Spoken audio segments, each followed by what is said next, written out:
This week for our tour of the national parks, let's head to the Saratoga battlefield near the town of Stillwater, New York, in the wrinkly, lumpy northern portion of the state that holds the Adirondack Range. I've chosen this spot for a strange handful of reasons. First, it is lovely and full of awesome birds, bats, furry animals, and plants.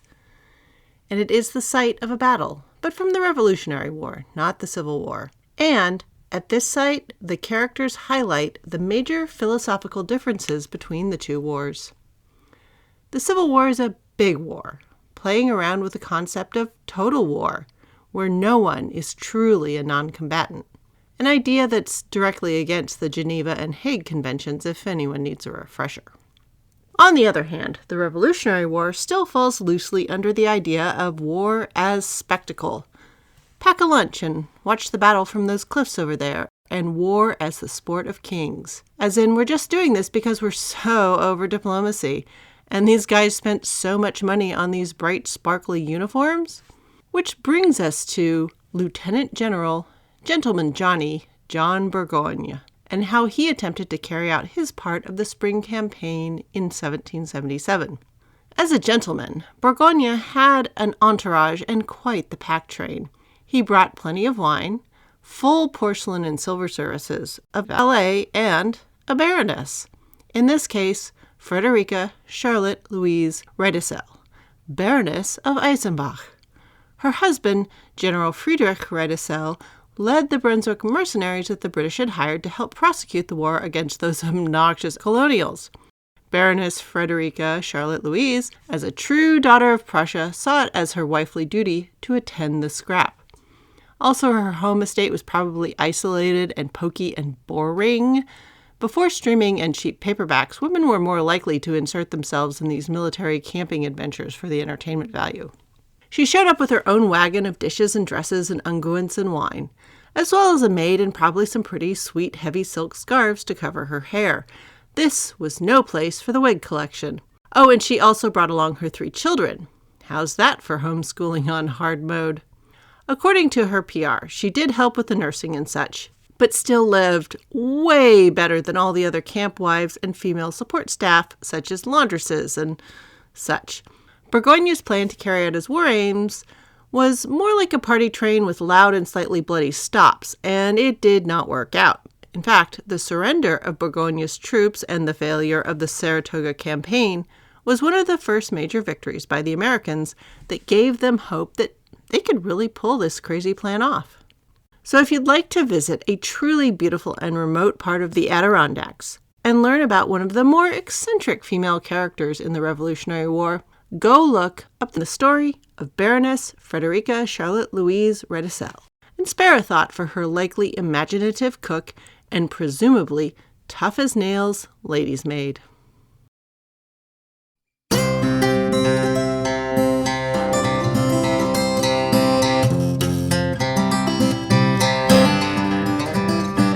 Episode 162. The Army says, "Eat your vegetables." Hello, and welcome to the History of American Food. This week, I'll be looking at vegetables, and specifically the problem of getting vegetables to soldiers in the field. While supplying an army with meat is relatively straightforward, you salt it, you pack it, you ship it. Vegetables are not. Vegetables are heavy and fragile, and they rot, and in the 19th century, there was almost no interstate commerce in them at all. So what do you do when you've got hundreds of thousands of men in the field and every single one of them needs to eat his greens or he's gonna get scurvy? You get creative. To find out how, pull up to your place at the table and let's dig in. The first thing you need to know is that supplying armies with vegetables is genuinely difficult.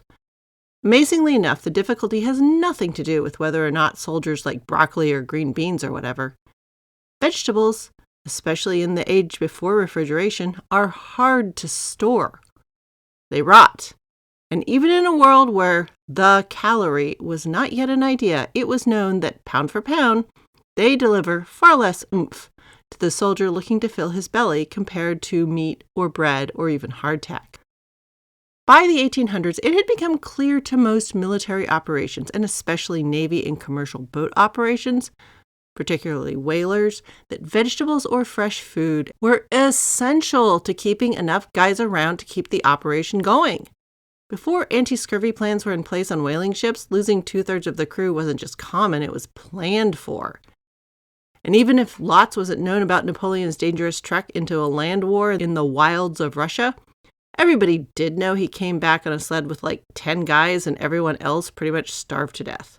So even though no one had a good solution at the start of the American Civil War for supplying vegetables, they knew it needed to be done. They'd been working on plans in a small way at the frontier forts that were being staked into the ground willy-nilly all over the brand new Louisiana Purchase. In fact, on more than one occasion, some logistics guy with clean fingernails had come up with a plan that the soldiers at Fort should be farming all their own food in their time off. The guys who were coming up with this plan, repeatedly I might add, were clearly not farmers, because otherwise they would have realized that A, farming, even something as lowly as vegetables, is a full-time job, especially when we are in a time when everything was done by hand. Side project gardens worked out as a supplement, a bonus to rations, but it wasn't feasible as a way to supply the whole menu. B, just because someone knows how to be a soldier doesn't mean they have the foggiest idea about how to farm. At this point in American food history, this has to be one of the most repeated dumb ideas. I mean, they thought the Jamestown guys way back in the 1600s will do farming, and we remember how well that worked out. And C, the places that make good spots for forts don't always make good spots for farms. And even when they do, like every castle town from La Rochelle to Moscow, the farms have to be outside the walls, and that makes them vulnerable to attack and a noticeable weak spot in your how we don't starve logistics. But all these issues aside, the Army knew that the vegetable problem wasn't going to go away. Scurvy and other problems from a lack of variety in the diet were known well, and definitely contributed to the fact that in all wars that lasted more than a month, most deaths were going to be from disease. And many of them were from what we would now recognize as vitamin deficiencies. Without vegetables and fruits in the diet, not only are your guys going to suffer digestive distress and scurvy, the officer corps would also be facing the sorts of low morale and discipline issues that arise from eating the same monotonous rations day after day after day. If you look back at early season episodes like 17, 26, 63, and 88, you'd be reminded about just how little meat the colonizer and New American were eating over the last 200 years or so. The earliest Americans and colonists actually had grain and vegetable heavy diets more or less by default. Hunting over herding meant that there were only limited amounts of meat available. The European peasant diets these settlers came from, which was their actual history, not the aristocratic feasting we sometimes picture, were bread and vegetable heavy. Think vegetarian leaning with bone broth and occasional meat toppings. But by the 19th century, American farming practices had definitely shifted. There was a much higher amount of meat in the daily diet. Visiting Europeans were astounded at how much meat regular people in America consumed. Frances Trollope was a noted English traveler and diarist of a particularly sarcastic bent. She was known for her habit of leveling both warranted and unwarranted criticism at early 19th century America. She whined about the lack of cultural life, was amazed at how few community resources were available in the emerging towns and villages, and proclaimed repeatedly that the continued use of chattel slavery was not only morally abhorrent, it created in Americans startling blind spots about their own humanity. But the one thing her account, published in the 1830s, has the most agreement with other European diarists of the age was the astounding amount of meat eaten by everyone up and down the social ladder. It was not only the wealthy, uncultured as they were, that sat down to a joint of meat at every supper. Even the laborers on farm and wharf regularly consumed meat up to 3 times a day. The rise of ranching, growing networks of cattle, pig, and turkey drives, and the emerging mechanization of slaughterhouses had caused the baseline expectation to change. Americans ate meat and lots of it, and they were sort of losing the plot on vegetables. Trollope went beyond being stunned by the bounty of meat and picked apart the selection of fruits and vegetables. She felt they were limited and of worse quality, and more importantly, of less variety compared to what she was used to in England. England, which had at least a millennia of organized farming in its past, was much more like a manicured garden with its hedge-divided fields, cozy walled kitchen gardens, and county fairs dedicated to new apple, pear, and plum varieties and competitive asparagus beds. 19th century America was more like a bunch of vacant lot gardening using whatever seeds they could snag out of the lemon holes and apple cores rummaged out of kitchen middens. Very haphazard and catch as catch can. It was this lack of organization, the scattered nature of vegetable farming that made the whole supplying soldiers problem even more difficult. Above and beyond the general societal disinterest in fruit and vegetable agriculture was that there was basically no vegetable industry. Sure, large cities had green markets and you and your neighbor might swap sprouts for beans, but there was no established interstate trade. At this point in the early 19th century, beef was salted and packed for shipping. Pork was salted and packed for shipping. Fish was dried or salted and then packed for shipping. Oysters were packed in barrels and shipped, pickled or fresh, depending on the season. But for the most part, vegetables were not shipped. Vegetables were grown, prepared, preserved, and consumed locally. If you wanted pickled vegetables, you made them at home, and except for that, one big ol' batch of sauerkraut to keep you going through the winter, the rest of the pickled fruits and vegetables were kept in smallish pottery crocks, not barrels. There was very little commercial vegetable pickling and almost no commerce in pickled vegetables. And even those homemade pickled vegetables were temperature sensitive. They would often spoil if not kept in the right conditions. So figuring out how to supply armies with vegetables when fresh vegetables were a bad idea and pickled vegetables were a difficult idea, and there was very limited trade in them, this was a real challenge. The army all of a sudden had to figure out how to do vegetables for interstate trade at an industrial scale. Once it became clear that this war was going to continue and linger on, the supply problems for hundreds of thousands of men became very real and desperate. I could just see the guys in the government offices in Washington, D.C., alternating between muggy and bone-chilling cold, walking in circles trying to figure out how to supply men with vegetables when they personally have no idea how vegetables were supplied to them in civilian life. I mean, they just appeared or whatever. A stab at the problem is preserved in an 1863 war publicity campaign. It included the phrase, "Don't send your sweetheart a love letter, send him an onion," which was a step to finding part of the solution to the problem. They realized they were going to have to involve women. After all, women did a majority of the growing, harvesting, storing, and preparing of vegetables. An excerpt from the book, Lincoln's Daughters of Mercy, by Marjorie Barstow Greenby, published in 1944, captures this realization. While women were discovering the real character of the war, the Army was discovering the real character of women. It knew now that it could no more dispense with the hard-working little housewife at home in the aid society than it could dispense with the private soldier. And that's exactly what happened, and yes, the 1944 hard-working little housewife phrasing is something else. Anyway, for this first round of rounding up large supplies of vegetables to deliver to soldiers, the women at home, in the aid societies, in the schools, in the communities, enlisted their children and became the supply chain. It was clear that if vegetables were going to be supplied to the soldiers, they were going to have to be able to stand up to the rigors of early 19th century long-distance transport. This meant over dirt roads and ox carts being dumped unceremoniously from one conveyance to another and rolling around on river barges. Because that was the reality of Civil War logistics. They were not gentle. Given these parameters, it was determined that the only practical vegetable matter that existed in anywhere near adequate quantities were potatoes, onions, and barrels of sauerkraut.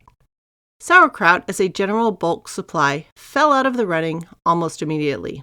Even if they had wanted to supply it, It was the spring at the end of the winter before the new cabbage crop arrived, which meant there simply wasn't enough anywhere. It was the time of year when everyone was literally at the bottom of their barrels. So in the end, potatoes and onions were gathered up by school children and women's aid societies, by the handful, by the basket, or bundled up in apron skirts. Women did the publicity. Women organized the collection of the items. Women consolidated smaller collection points, and it was women who, in the end, organized and led the delivery boats. This resulted in one of the first mass supply missions run by women during the Civil War, at the Siege of Vicksburg, which lasted from mid-May to July 4th, 1863. These potatoes and onions were transported to Vicksburg, Mississippi, by what became known as the Potato Fleet. The Union Army of 77,000, not to mention the Confed contingent of over 33,000, created a supply nightmare. The fact that one result of the victory would be that about 30,000 surrendered soldiers were fed into the prisoner of war problem, this would create further supply problems that I will cover in a different episode. Anyway, the river convoy arrived with the procured potatoes and onions. To provide maximum benefit, soldiers were instructed to eat them raw. Now, getting a soldier to eat raw onions was not a problem. Onions are onions, and considering that most of the diet was salt pork and cornbread or hardtack, onions were practically a treat, but raw potatoes were a harder sell. To get them to eat raw potatoes, a new dish was invented: thinly sliced raw potatoes in molasses. Apparently this was popular, and I'm going to guess the molasses had something to do with it. But this was not a permanent solution. The Army had to come up with something else that was more stable, easier to transport, and less subject to spoilage. And most importantly, something they could stockpile and then toss off the side of the train to add to a supply depot. And what they came up with was desiccated vegetables, known to most soldiers, with some feeling, as desecrated vegetables. No definitive composition for the desiccated vegetables seems to be agreed upon, but contemporary reports list the ingredients as follows: an unpredictable combination of large, leafy, hardy greens, things like cabbages, kales, collards, mustard greens, and turnip greens, along with onions, sliced turnips, occasionally beets and carrots, string beans, and maybe some parsnips as well. It varied.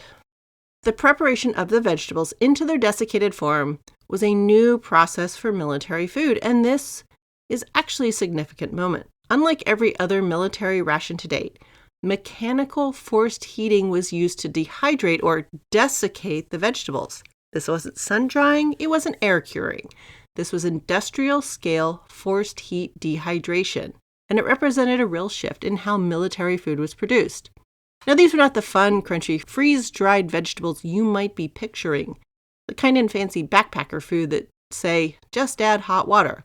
You know, the ones you could pop in your mouth and chew on and say, oh, a fun, crunchy corn kernel. Rather, these became objects that had a texture closer to doggy rawhide chews.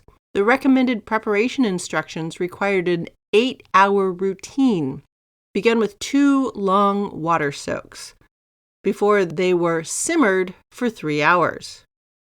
With men complaining that they kept having to make tea or coffee from strained mud puddle water, soaking dubious vegetable hay in water that they were supposed to discard was unlikely.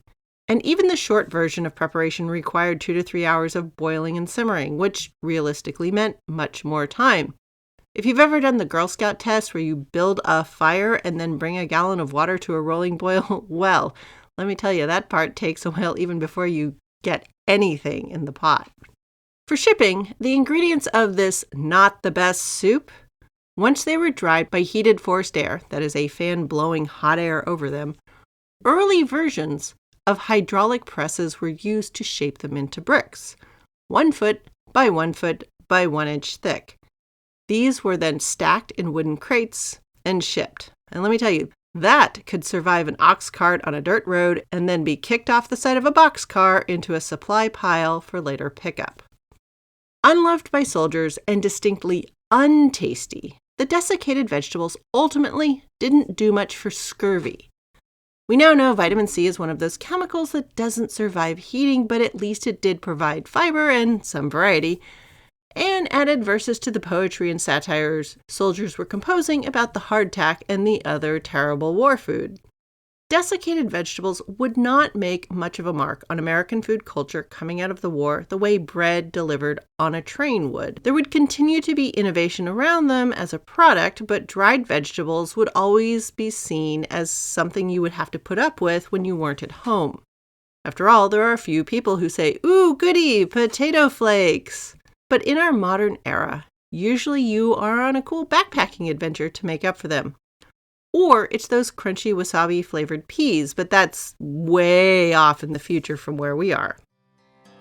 Back here, around the 1860s, the next vegetable delivery device for the Army will be cans.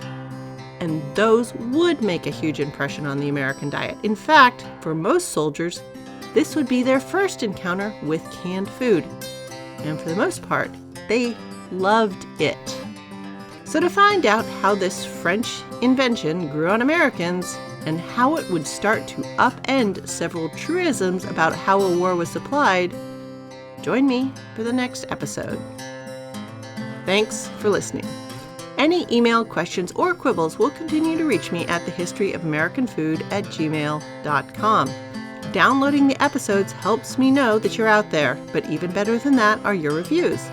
And if you like what you hear, tell a friend, tell a stranger, tell your grocer. Music for this podcast is Fingerlympics by Dr. Turtle, and you can find me on Threads, Insta, and elsewhere as @THOA Food, and all this information is available in the show description.